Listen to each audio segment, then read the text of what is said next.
Jadi di antara syafaatnya Quran itu orang nggak jadi masuk neraka. Jadi syafaat itu ada dua, dari neraka diangkat ke surga, dan itu bisa lama itu. Tapi kalau syafaatnya Quran itu yang belum masuk neraka supaya nggak jadi masuk neraka. Karena neraka juga punya aturan, dia juga kena aturan fikih. Jadi, loh betul ini, saya ada guyon. Jadi kena konstitusi apa? Fikih. Sama tak ceritani syafaatnya Quran itu ada orang itu beling itu fasik.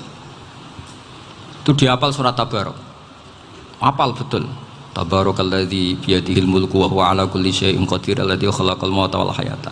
Pertanyaannya gini, boleh enggak orang menginjek surat Baqarah? Boleh enggak? Enggak. Padahal orang hafal Quran itu artinya ayat itu ada di hatinya. Fa inna wa ta'ala la yu'adzibu qalban wa al-Qur'ana. Allah tidak akan menyiksa hati yang menyimpan Quran, yang jadi flash disknya Quran, yang jadi rekaman Quran. Singkat cerita orang ini hafal. Pas ketemu Mungkar Nakir prosedur kan, ini orang fasik mau diantemin sama Mungkar Nakir. Prosedur ya, dia kan prosedur standar. Si surat Tabarok akhirnya menjelma jadi seseorang yang gagah berani. Kamu nggak boleh nyiksa orang ini. Saya ini kalamullah. Kalau kamu nyiksa dia berarti nyiksa saya. Kamu berani sama kalamullah. Wah ya tidak berani jadi Mungkar Nakir. Tapi orang itu nakal, harus saya gebukin. Tapi kata Quran tadi, tapi saya di situ pasti kena saya. Oh debat, nggak ada lajnahnya, ini nggak ikut. Kalau Gus Wirjon ikut jadi lajnah. Kalau jadi lajnah pasti kroninan. Kalau santrinya dimenangkan nanti. Wah, akhirnya debat. Ya sudah kita ketemu Allah. Akhirnya Mungkar Nakir sama Quran tadi surat Tabarok datang sowan sama Allah. Terus kata Allah, memangnya kenapa Mungkar Nakir? Saya harus nyiksa dia karena dia fasik ya Allah. Memangnya kenapa surat Tabarok? Saya ada di situ. Menurut aturan orang tuh nggak boleh injak-injak Quran. Kalau dia nutuk saya, nutuk Quran, itu harus dikasih tahu fikihnya Mungkar Nakir. Akhirnya Allah ngendikan gini ke surat Tabarok, ya sudah terserah kamu. Kalau terserah kula Gusti, Mungkar Nakir nggak boleh nyentuh orang ini. Ya sudah selamat. Sehingga terus itu sama baca di termasuk mukjizatnya surat Tabarok di tafsir Ibnu Katsir banyak.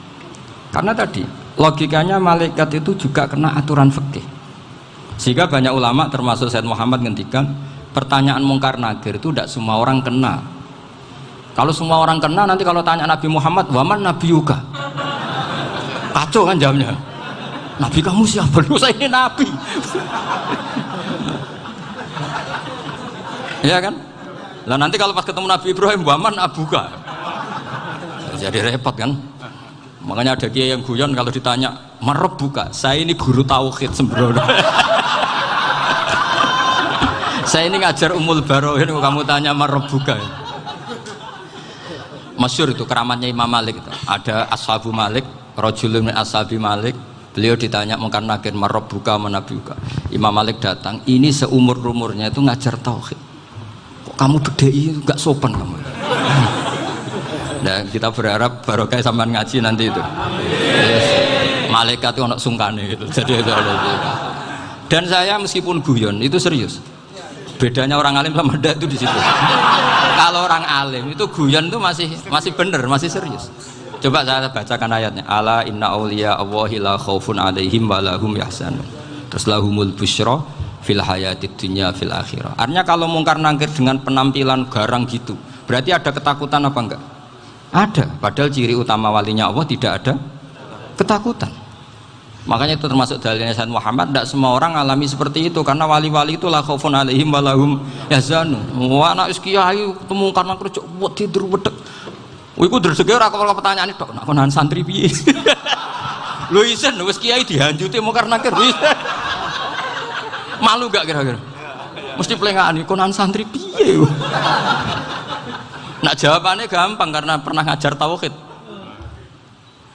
Makanya Sayyidina Ali ini cerita ini ada di kitab Nurul Dholam. Sama lihat di kitab Nurul Dholam karangannya Syekh Nawawi Banten. Itu Sayyidina Ali itu ya, andekan orang biasa mungkin ya agak-agak hasut, tapi ini wali gak boleh kamu katakan hasut. Dia itu mangkal sama Umar. Orang kok setiap orang pernah dibentak. Apa dia berani bentak Mungkar Nakir? Penasaran dia. Bagaimana perangnya Umar itu berlanjut enggak gitu kira-kira. Akhirnya minta, ya Allah saya minta kasyaf. Ya karena yang minta Sayyidina Ali karena mau wajah dituruti sama kasuf. Dilihat Sayyidina Umar pas meninggal itu. Jadi hasud itu ya kadang penting asal baik. Loh betul bahasa Kanjeng Nabi kadang la hasada illa fisnaten. Itu Nabi bahasakan ya hasad. Gus Verson saja yang nafsirkan ghobtoh itu kan gaya-gayanan sebagai ulama. Aslinya Nabi ngendikannya itu la hasada illa fisnaten. Ulama yang ganti itu namanya ghobtoh. Wong Nabi sendiri nyebut hasad kok kamu tafsiri ghobtoh. Ya hasad ya hasad. Udah nggak usah ditawil-tawil pokoknya gitu. Kalau sama nggak percaya nggak apa-apa. Kok gitu aja kok repot. Karena sama nggak percaya kemungkinannya dua. Satu nggak ngerti. Dua sama-sama alim kan dari awal kalau sama-sama alim kan laisa li alimin ayuqallida aliman akhor. Kita nggak perlu saling mengikuti. Ngapain hasud? Biasa aja. Akhirnya Sayyidina Ali kasut. Pas Umar bangun, setelah mati kan bangun, setelah meninggal bangun. Mungkar Nakir datang dengan perangai yang sangat garang. Itu digambarkan Sayyidina Ali matanya itu kal kidril ghali. Kayak apa? Kendil yang apa? Menganga. Wah seru. Sayyidina Ali senang, paling takut ini Umar. Senangnya bukan main. Wah ini mesti takut Umar. Biasa. Ternyata enggak. Umar malah bangkit. Woi Mungkar Nakir ya. Kamu tahu menghadapi siapa? Itu betul. Kamu itu menghadapi temannya ahabbal khalqi ilallah. Yang diandalkan temannya bukan dia. Kamu tahu yang kamu hadapi. Saya ini teman kekasihnya Allah. Jadi boleh kamu mengandalkan Mbak Virjon. Tapi nanti resikonya Mungkar Nakir tanya, itu Virjon siapa? Wah itu masalah kan. Makanya syaratnya wali itu harus ma'rufun fis sama. Di langit sudah populer. Makanya dulu ada orang yang saking seninya Abdul Qadir ditanya apa saja jamnya Abdul Qadir Al-Jilani. Itu aman karena beliau populer. Makanya program kita harus populer dulu di langit. Nah, itu nanti kalau dicatut oleh santri-santri nggak apa-apa. Kalau nggak populer nanti ditanya, itu siapa? Masalah ini. Umar itu yang dibanggakan itu, kamu tahu saya siapa? Ya enggak tahu, saya ini temannya kekasihnya Allah. Temannya Muhammad, iya Muhammad Rasulullah. Wah mikir, waduh, repot. Loh di dunia aja gitu kan, temannya presiden, temannya panglima, apalagi ini temannya Sayyidul Awalin wal Akhirin. Di dunia aja bilang temannya presiden, menteri, orang sudah takut, apalagi ini temannya Sayyidul Awalin. Hanya Mungkar Nakir terus konfirmasi sama Allah, gimana ya Allah ini ngadepi. Sebetulnya diandalkan itu temannya, bukan dia. Wah, akhirnya sama Allah dibilang, ya Bu, ya sama seorang seperti itu Bu yang sopan. Terus semenjak itu Mungkar Nakir itu nggak selalu berpenampilan seperti itu, sangat. Jadi semoga itu konsisten sampai nanti. Jadi kamu kalau ingin nggak takut Mungkar Nakir, jadi wali dulu. Karena syaratnya tadi hanya wali sing la khaufun alaihim wa lahum yahzanun lahumul busyra fil hayatid dunya fil akhir. Jadi orang itu kalau ngaji itu harus khatam. Jangan semuanya kena pertanyaan. Nanti kalau semuanya kena pertanyaan nanti repot. Kalau Nabi Muhammad ditanya waman Nabi juga. Nabimu siapa? Lu kan terus jadi aneh. Jadi makanya ngendikane Sayyid Muhammad semua ulama lah, nggak ada am kecuali ditaksis, kecuali sifatnya Allah. Misalnya bikulli syai'in alim ya benar-benar bikulli syai'in. Tapi kalau am semuanya pasti ada taksis, meskipun dalam muhawarah muhadasah biasa. Misalnya contoh gampang, istri kamu baru seneng kamu, Mas nak pengen apa-apa itu lapor aku, gak apa-apa Mas, mesti aku seneng nak sama lapor. Iku dia aku pengen wayo. Wah langsung jadi apa wae. Mesti apa wae maksudnya kecuali itu gitu. Padahal kalau ngomong ya Mas sampean ingin apa saja tak dukung. Terus sampean bilang kepengin iku wayo. Kira-kira disetujui apa enggak? Sama seperti kita kalau punya teman akrab, wes nang omahku gak apa-apa, anggap ya omahmu dewe. Terus mlebu-mlebu kamar.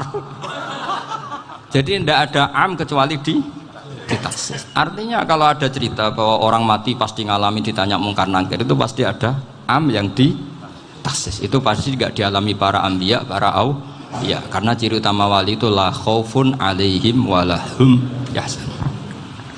Kemudian saya yang mau cerita ya supaya sampean bisa menghadapi dunia global ini, tak bawa tafsir Munir termasuk tadi.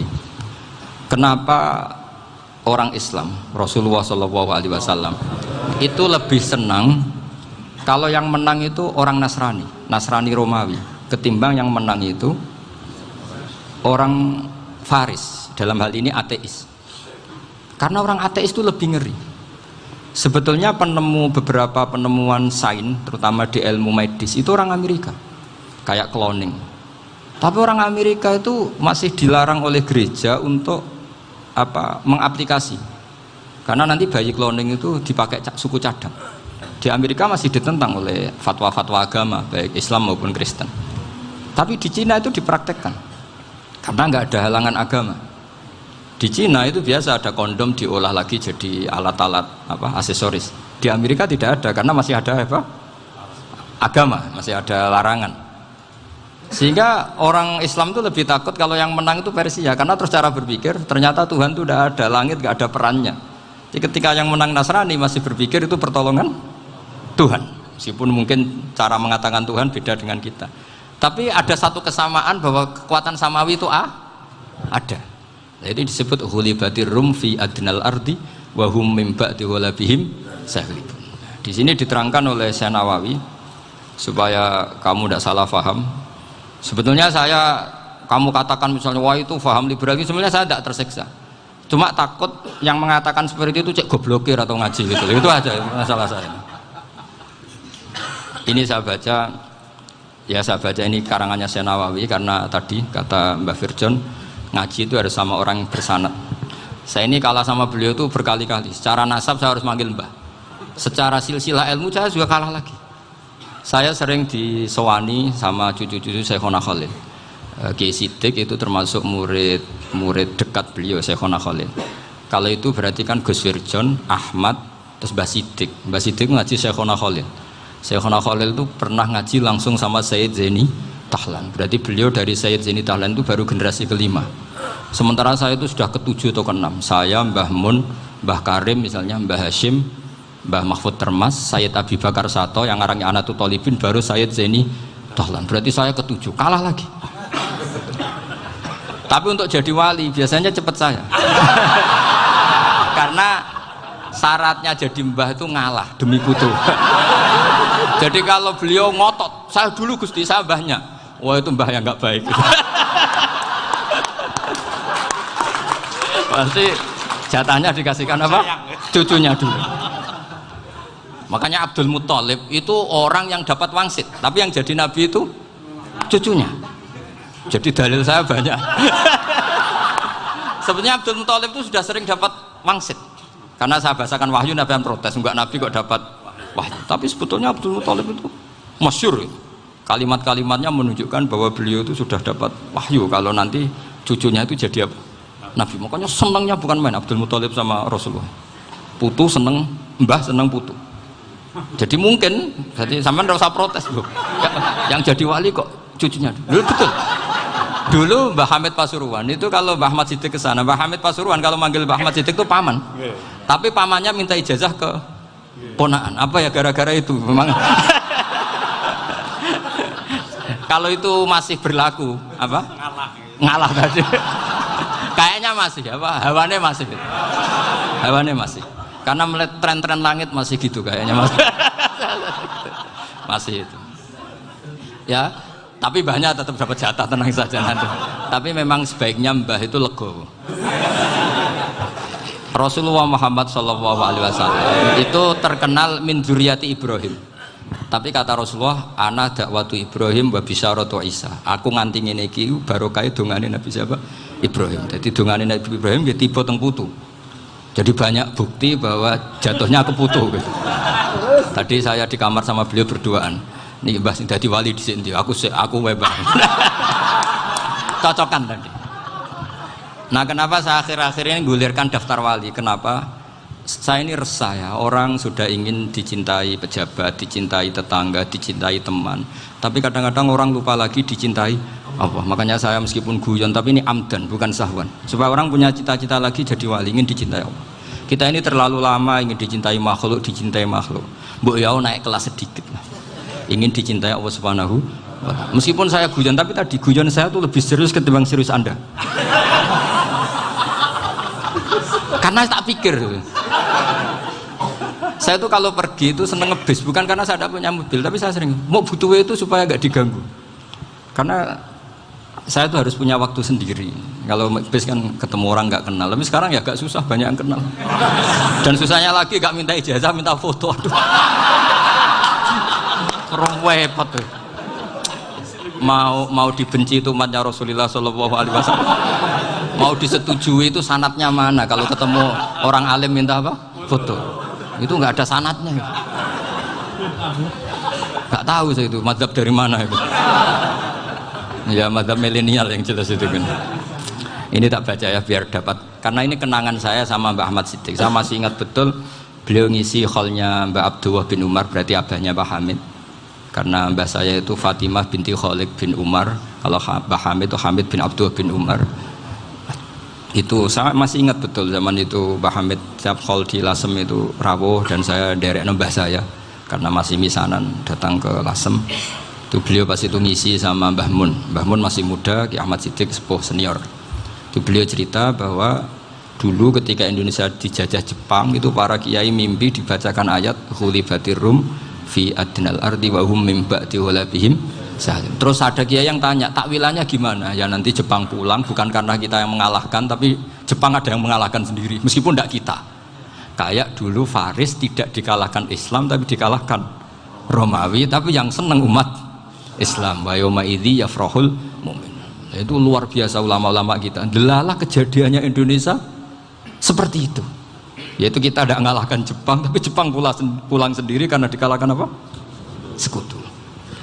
Ya ini saya baca. Ini tidak usah dicek bacanya bener apa enggak, sudah aman apa? Aman. Karena kalau saya salah itu ya sengaja. Artinya ya sengaja saja. Ya biasa maksudnya.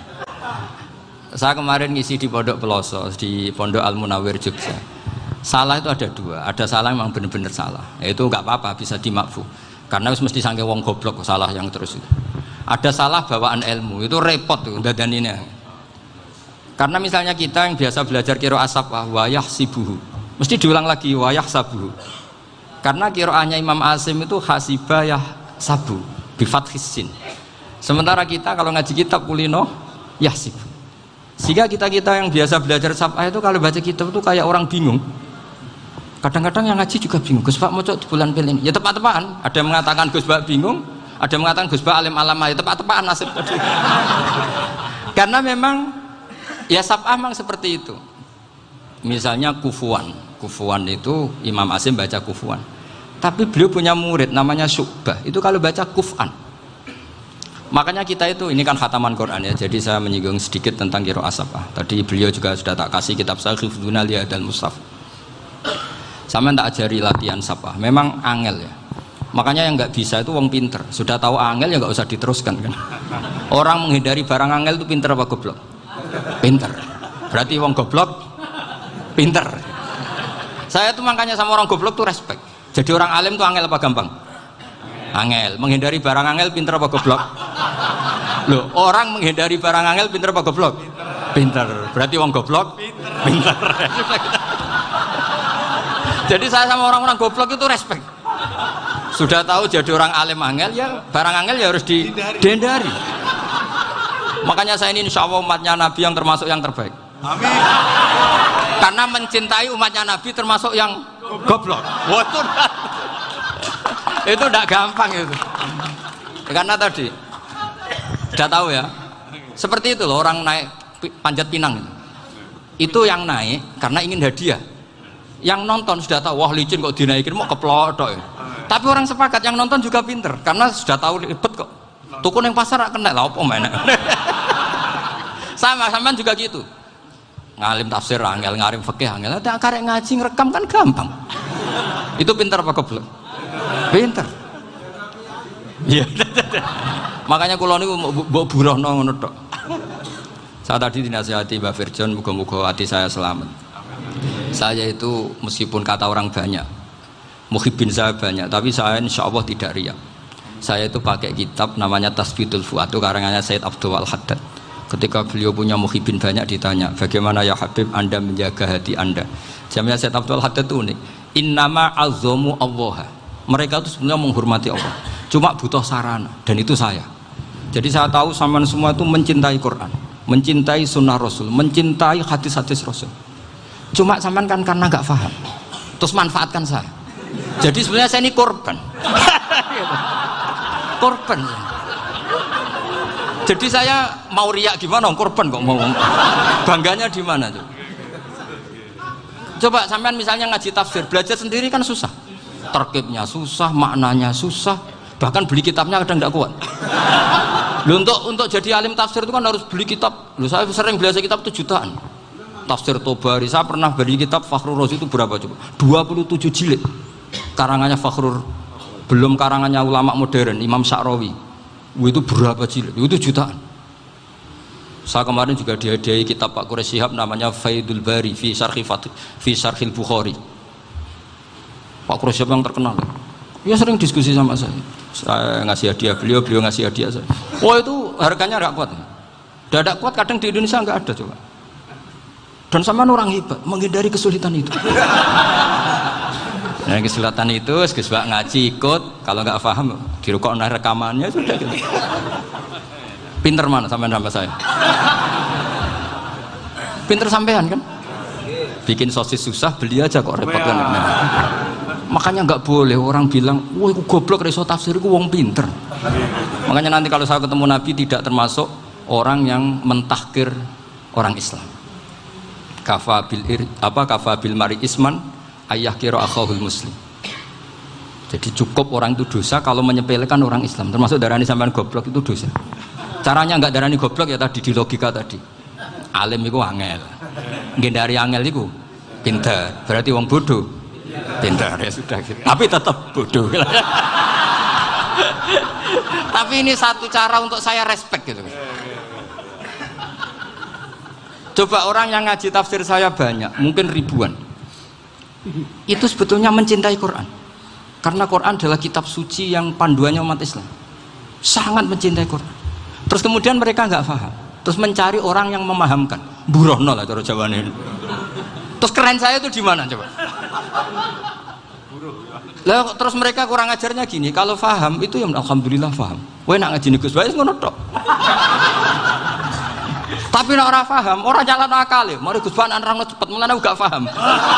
Ora kok nyalano teke sing lelet. Itu kan Masya Allah, naudzubillah. Sebetulnya tingkat kurang ajarnya tinggi Gus sebenarnya. Jadi kalau nggak paham itu kadang nggak nyalahno uteke. Kayak mau misalnya, mau mari mikir aja jelas. Padahal misalnya jelas orang mesti paham, bodoh. Paham? Jadi kata Said Abdul Haddad, innama azzamu Allah. Sebenarnya mereka itu sangat menghormati Allah. Makanya kita nggak perlu mengatakan wasilah itu kafir, nggak akan. Karena orang tawasul sama Rasulullah itu ingin dapat ridhonya Allah lewat orang yang dicintai Allah. Kita mencintai wali sebenarnya, wah itu kekasih Allah. Kita mencintai itu karena mencintai Allah. Sama seperti gini, kamu mencintai kangkung apa enggak? Sebenarnya sama sekali enggak. Tapi kamu ingin sehat, ada asupan gizi. Kamu ingin tubuh kamu sehat, butuh asupan gizi. Kemudian kamu makan kangkung. Apa terus kamu cinta kangkung? Kan enggak. Cinta kesehatan kamu sama. Orang yang mencintai saya sebenarnya ingin kepuasan rohani. Saya kan termasuk kiai yang torekonya gampang. Ini swarga, kan akhirnya penggemarnya banyak. Coba kalau kamu neraka. Jadi sebetulnya Anda mencintai kepuasan Anda sendiri. Nah, saya ini korban. Makanya untuk masuk surga cepat saya, korban itu cepat. Da'watul mazlum la turaddu kan gitu. Laisa bainahu wa bainallah hijab. Jadi saya kalau dongo langsung seret langit. Karena mazlum. Saya sinau tafsir itu Pak, sampean bayangkan ada tafsir itu sudah 27 jilid. Sing ngarang Fakhrur Razi itu bulatnya bukan main. Karena dia ahli filsafat. Bulatnya Masya Allah. Sudah gitu sinau Jalalain kadang dikomen oleh Sawi. Sudah kita percaya Jalalain jebule dibuli Sawi. Percaya Sawi dikandani, "Oh iku Maliki Rasafi." Oh ribet. Sudah gitu sinau Qurtubi, sinau tafsir Tobari itu susahnya. Belinya susah, belajarnya susah. Padahal saya punya keluarga, punya istri, punya anak. Bayangkan kalau istri saya rewel kayak istri sampai. Wah itu. Tapi alhamdulillah enggak. Sama sekali enggak. Allah sudah milihkan, wah ini bahaya kalau punya istri rewel. Imam Sibawai itu kitabnya banyak, tapi yang terbukukan hanya kitab Sibawai.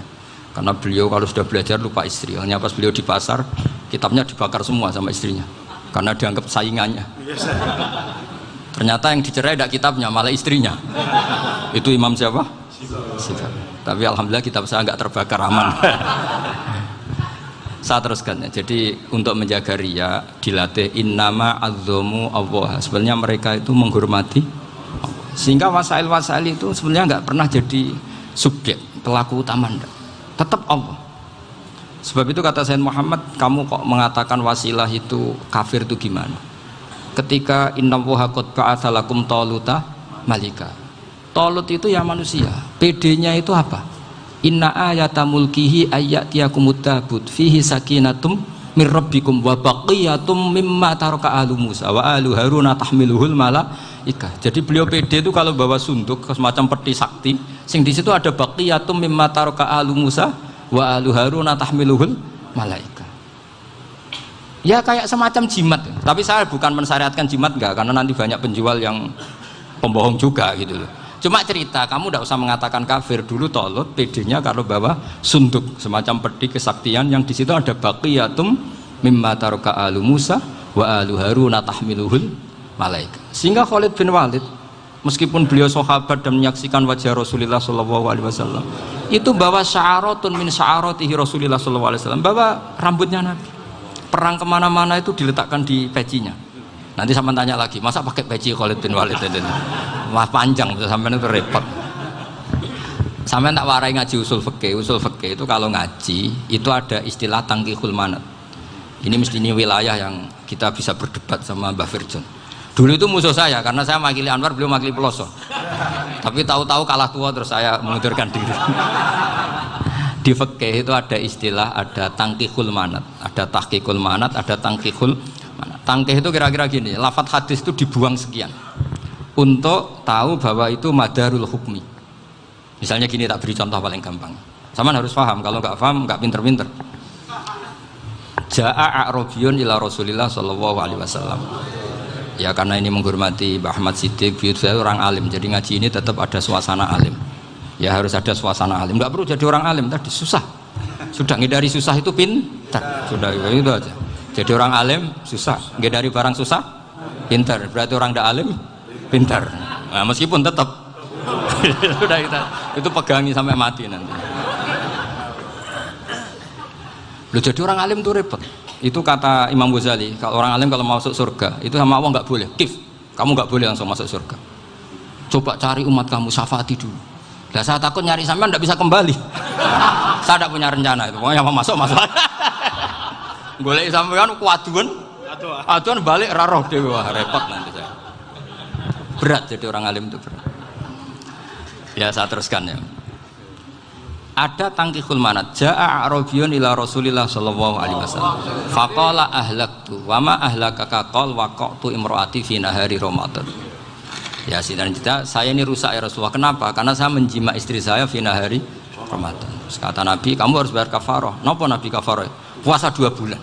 Wong baru 1 hari aja terjadi gitu kok disuruh puasa 2 bulan. Ya tidak kuat ya Rasulullah. Baru berapa hari saya puasa aja kecelakaan seperti itu. Apalagi kalau sampai 2 bulan. Tidak ya Rasulullah. Ya sudah kalau gitu kamu pertama ngasih makan apa? Itqu raqabah kan, pertama merdekakan budak. Tapi kan sekarang nggak ada budak makanya terus sekarang langsung puasa. Wah ini nggak bisa semua. Ya sudah ngasih makan orang 60. Kasihkan siapa ya Rasul? Ya orang fakir. Saya ini paling fakir. Di kampung saya ini orang paling fakir. Jadi mulai dulu orang fakir itu hubungan suami istri itu paling lancar. Mulai dulu. Makanya orang fakir itu anaknya banyak. Karena hiburannya hanya itu. Wong Ramadan aja. Coba mau ke ATM nggak punya uang, mau antri di bank nggak punya, mau apa coba? Itu mulai dulu. Ini sanatnya mutasil. Wah, akhirnya sudah sanksinya kan tadi ya itqu raqabah atau puasa 2 bulan berturut-turut atau ngasih makan 60 orang miskin. Lalu kata ahli usul fikih, kata a'rabi dibuang, nggak menjadi catatan hukum. Orang kota pun kalau melakukan itu juga kena sanksi yang sama. Imro'atahu juga dibuang. Andai kan itu dilakukan untuk amatnya juga ketentuannya sama. Nah sekarang perdebatan antara Imam Syafi'i dan Imam Malik begini. Sekarang pertanyaan gini, jima istri itu hukumnya boleh apa haram? Boleh kan? Lalu kalau ada orang tanpa udzur kemudian makan siang-siang, cara Imam Malik hukumnya sama, harus kena sanksi yang sama. Karena sama-sama hadku hurmati Ramadan bi ghairi udzrin syar'iyyin. Sama-sama merusak hukum Ramadan tanpa udzur syar'. Lo jima itu tidak zina. Kan hukumnya jaiz. Nah, sekarang makan hukumnya jaiz, harusnya juga kena ketentuan yang sama. Cara pikirannya Imam Malik. Nah, alhamdulillah Imam Syafi'i gak setuju. Wah, cara setuju repot. Bahkan orang-orang Syafi'i sudah punya khilaf, kalau gitu minum dulu. Iya, biar gak kena. Iya, biar iftarnya pakai minum. Setelah minum baru jima kan. Ya. Ini sudah menyiapkan khilafnya. Ini khas Syafi'i ini, bongsong rekayasa hukum. Nanti bisa belajar jauh cara ngakali hukum. Makanya guyonan yang masyhur Gus Dur itu gitu. Ada seorang kiai atau Gus lah, ya punya salah, namanya manusia kan punya salah, entah cangkruk entah apa, pokoknya punya salah.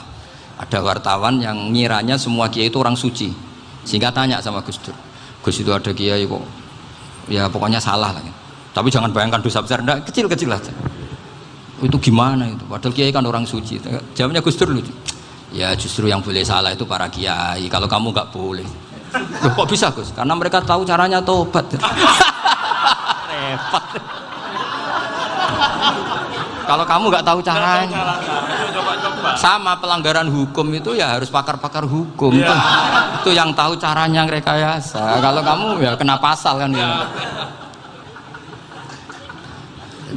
Jadi kamu jangan niru saya. Saya ini punya sekian cara untuk pembunuh. Nah, itu namanya khilaf. Makanya kata Sayyid Muhammad, kamu tidak usah anti khilah, karena Abu Hanifah itu membolehkan khilah, kitabul khiyal. Yang penting kamu soleh dulu, setelah soleh nanti Allah maklumi. Soleh dulu, syaratnya soleh dulu. Kalau tidak soleh jangan. Contohnya gini, ada orang mau puasa lemes sekali, mau makan, gampang. Kalau langsung makan kan kayak hadku hormati Ramadan biwiri udrin syar'iyyin. Aku langsung mau jembera sowan Mbah Firjon. Sudah status saya apa? Musafir. Ya sudah, berangkat aja sampai Tuban makan. Nanti kalau nggak jadi ya nggak apa-apa, sudah kan mulai pergi sudah musafir. Saya tidak tahu nanti malaikat tertarik gebuki nggak tahu. Tapi itu ada khilafnya, asal soleh lah. Karena kata Sayyid Muhammad dan semua kitab mengatakan itu. Kalau sama nggak tahu ya kebablasan. Nabi Ayub, nabi yang terkenal Gudiken itu siapa? Ayub ya. Itu yang Israiliyatnya kan seru lah. Gudiken dikukur bek kreweng itu terlalu lah kalau itu. Untuk kreweng konti ning Arab ora ono kreweng itu sudah masalah itu. Singkat cerita, Nabi Ayub ketika diasingkan kaumnya itu kan nggak punya sumber makanan. Lah orang lelaki itu mulai dulu egois. Istrinya Nabi Ayub itu cantik sekali, udah cantik, rambutnya bagus. Makanya kamu nggak usah tanya kenapa istrinya kayak banyak yang cantik. Ya, nah warasatul anbiya, nggak boleh gitu.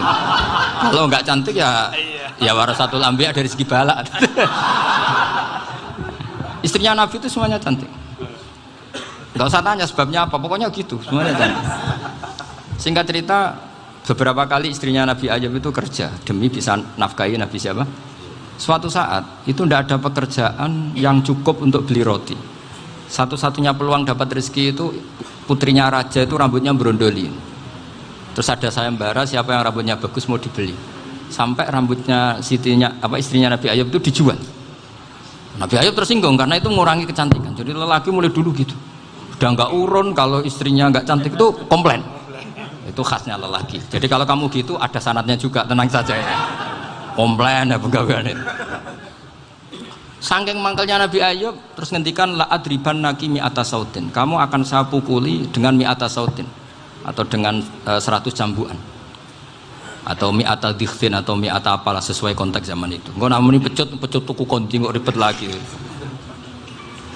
Singkat cerita akhirnya ketahuan bahwa istrinya menjual itu demi Nabi Ayub. Allah nggak ridho kalau kekasihnya yaitu istrinya Nabi Ayub wis perjuangan kayak gitu malah kena hukuman. Tapi Allah juga nggak ingin kekasihnya yang bernama Ayub melanggar sumpah. Padahal beliau sudah sumpah, wallahi demi Allah nanti tak pukul dengan 100 kali. 100 kali dengan lidi lah misalnya, contoh yang gampang tuh lidi. Akhirnya sama Allah dikasih satu solusi. Wa khud biyadika dikhsan fadrib bihi wala tahnas. Ya sudah, lidi itu ikat jumlahnya 100. Terus pukul sekali saja. Anggap saja sudah 100. Iku pangeran sing wari ngakali ngono iku pangeran. Tapi syaratnya soleh. Syaratnya soleh. Jadi kalau kamu anti khilaf berarti anti ajarannya Allah di ayat itu. Wa khud biyadika dikhsan fadrib bihi wala tahnas. Itu dulu ada, ini cerita di Ithaf, ini cerita terakhir, ini sudah, sama jangan nama sudah. Terus pengumuman tadi, yang nggak pernah sepuh ngutang saya itu haram tadi. Karena tadi saya punya kewajiban di rumah yang bisa menggugurkan ya kewajiban yang lebih besar. Lebih besar itu ya tadi, bisa pernah guru, pernah sepuh, yang jelas nggak umur. Umur sampean menangkap itu, tua-tua serepot itu. Ada raja itu ganteng kaya, senengannya nikah perawan cantik. Oh, itu semua kampung mesti kenal. Mungkin digilir atau gimana pokoknya.